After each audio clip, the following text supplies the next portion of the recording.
ఈ మధ్య కాలంలో కొత్త డ్రామా, అటువంటి డ్రామా ఇస్తూ ఇంతవరకు మనం ఎప్పుడు చూడలేదు. ఎక్కడికి వెళ్ళినా మాట్లాడుతున్నాడు, నా బీసీలు, నా ఎస్టీలు, నా మైనారిటీలని. ఏం జగన్మోహన్ రెడ్డి, నీకు మాట్లాడే నైతిక హక్కు ఉందా అని చెప్పి నేను ప్రశ్నిస్తున్నాను. మనం ఈ రాష్ట్రంలో ట్రాన్స్ఫర్లు చూసాం. ఎవరికి? ఎంఆర్ఓలకి, ఎండిఓలకి, కలెక్టర్లకి, ఆఫీసర్లకి ట్రాన్స్ఫర్లు చూసాం.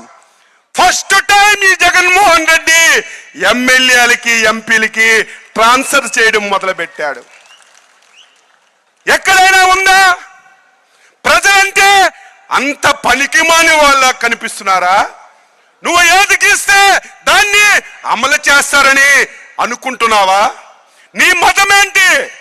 నా బీసీలు, నా ఎస్టీలు, నా ఎస్సీలు అంటున్నావు. 37 మందికి ట్రాన్స్ఫర్లు చేశాడు. 37 మందికి. అందులో 25 మంది మన బీసీలు, ఎస్సీలు, ఎస్టీలు. వాళ్ళే అమాయకులా? ఇప్పుడే పోతలపట్టు ఎమ్మెల్యే గురించి చెప్పాడు మా సోదరుడు. పోతలపట్టు ఎమ్మెల్యే, ఆయన చేసిన తప్పేంటి?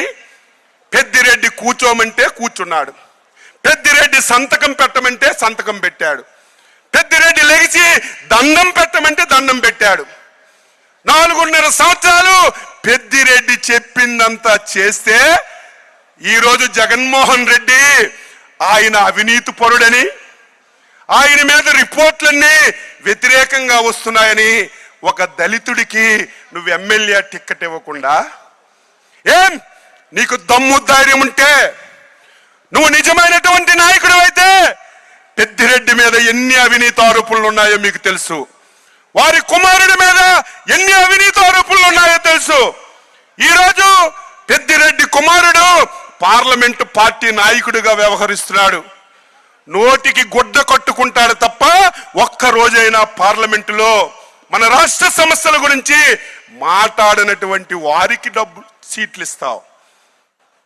వైసీపీలో ఉన్నటువంటి నీ కమ్యూనిటీకి చెందినటువంటి వారసులకు సీట్లు ఇస్తావు.